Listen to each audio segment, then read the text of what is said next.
from Eagle land, from Eagle territory, from the Eagles nest itself. Do you want to fill everyone in on what came through today as far as big Eagles news for this year, next year, and perhaps the next 5 years? Yes, we do. Yes, we do. First off, I think that deserves a little clap for Jalen Hurts' contract extension. He has a 5-year deal, I think like $255 million. Yeah. And he has like around over 100 guaranteed million, or 170, 180 maybe. Yeah, million guaranteed, and no trade clause. So I think that's really good news for the Eagles.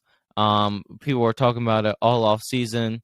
That was their number one goal, and that's completed. So I think now that they can officially focus on the draft, focus on their needs in the draft, to finish off the roster and to get their pick, their players from the draft, and to hopefully be a good team next year too.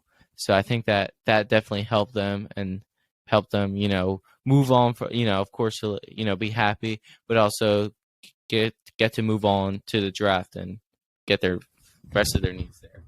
I was just thinking the order in which the Eagles did things. I mean, they seem to sign a lot of other players back before they took care of Jalen Hurts. And I'm kind of wondering, like, in my head, I'm thinking, yeah, I guess they kind of had to see what money maybe they had available for him or what kind of deal they could actually offer him. And so they wanted to kind of get some other guys' contracts settled out. But on the flip side of that, I'm thinking, an NFL team, when they sign a big name or they sign a guy like Jalen Hurts, who obviously is pivotal to that team and who obviously other guys on that team and probably guys on other teams want to play with. Like there's every Eagle wants Jalen Hurts behind that ball come Sunday.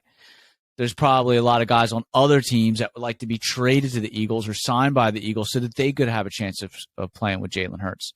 I'm a little surprised that they didn't actually choose to sign Jalen Hurts earlier so that maybe that was almost like a selling point. Like, hey, come play for the Eagles. Like, we got Jalen Hurts signed for 5 years. Like, this is going to be a solid franchise for the next 5 years. Why do you think they waited to this point to sign Jalen Hurts? Was it strategic or do you think it was just the amount of time that the negotiations naturally took? I think that the second thing you said, I think it took, the time it took.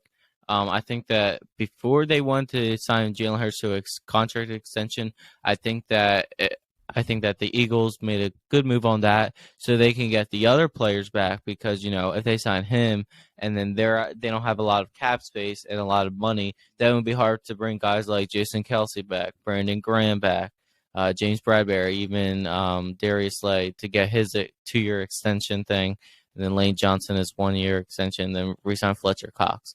So I think that just bringing that and also getting the other free agents, because if he took all that money right away, I think it would have been a lot harder for the Eagles to bring people back. But, you can never underestimate their GM because they do have nicknames for him. One of it is he is a cap god. Because he's really good when it comes to money. He can, he spends well. He goes out and gets the player he needs. And I think that even the players that the Eagles lost, I think some of them are still pretty much replaceable. Howie Roseman, is that his name? Yeah, the Eagles GM. He's pretty replaceable. And he also, everyone, of course, I think it started after that Super Bowl year. They started to realize how good he can be as a GM because he helped the team. He signed good enough players to bring them and win a Super Bowl and beat Tom Brady in the Super Bowl. So, Howie Roseman, I think he can really manage players and really manage money pretty much well. And he even said one time on Jason Kelce's New Heights show podcast thing, New Heights show, I think it's called. I think Howie Roseman said he's wanted to do this since he was like 8 years old. What, be a GM? Yeah. And I'm telling you, that man was born to be an NFL GM. I know like there's GMs around the league who were just, wanted to, but not really born to. This guy was born to be a NFL GM, and it's proven that he is still fine after the team just lost the Super Bowl.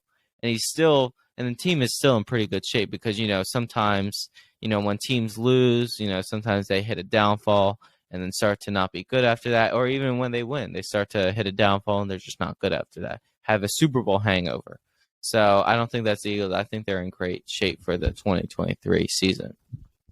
Yeah, I agree. That's going to be exciting. Any other news going around in the